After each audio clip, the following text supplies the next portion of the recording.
Tokoh utama penyebar hoaks tentang ijazah palsu Pak Jokowi sudah dinyatakan menjadi tersangka, yaitu siapa dia? Roy Suryo. Dia berusaha membuat isu dan kegaduhan di negeri ini dengan menyatakan ijazah Pak Jokowi palsu, tapi malah dia jadi tersangka. Oke, kita tonton pernyataan dari kepolisian yang menyatakan Pak Roy Suryo sudah menjadi tersangka. Warahmatullahi wabarakatuh. Selamat malam, salam sejahtera untuk kita semua. Rekan media yang saya hormati, pada malam hari ini tepat pukul 21.05 waktu Indonesia Barat, saya akan menyampaikan terkait dengan hasil pemeriksaan yang telah dilakukan oleh penyidik Subdit Cyber Direktorat Kriminal Khusus Polda Metro Jaya terhadap tersangka Saudara Roy Suryo. Sebagaimana kita ketahui bahwa kasus ini dilaporkan oleh seseorang, pelapor atas nama Kurniawan Santoso.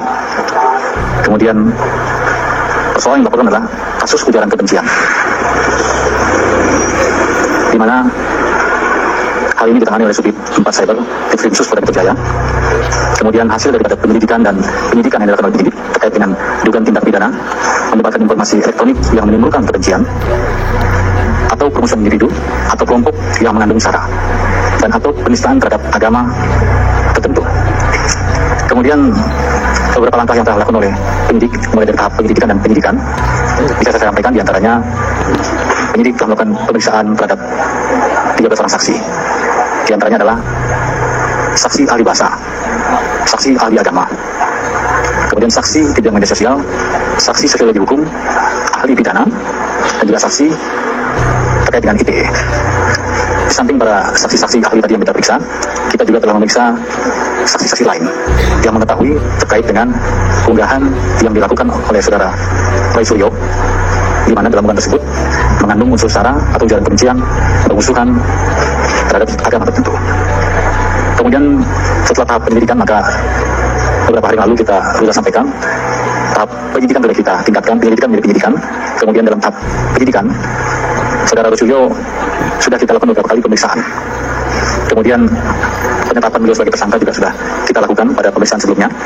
Yang paling mengkhawatirkan itu adalah sebetulnya tampil sebagai intelektual, tapi tidak peduli apakah itu silat lidah atau argumen ilmiah, apakah itu logika atau omong kosong, tapi tampil betul-betul sebagai seorang pakar, ilmuwan, mengajukan argumen-argumen ilmiah, entah di media, entah di pengambilan kebijakan, padahal muslihat entah politik, entah korporasi itu menghina diam-diam. Ya, selamat menempuh hidup baru di bumi Pak Roy Suryo, sang fufu papa sejati, yaitu Roy Suryo sudah dinyatakan sebagai tersangka.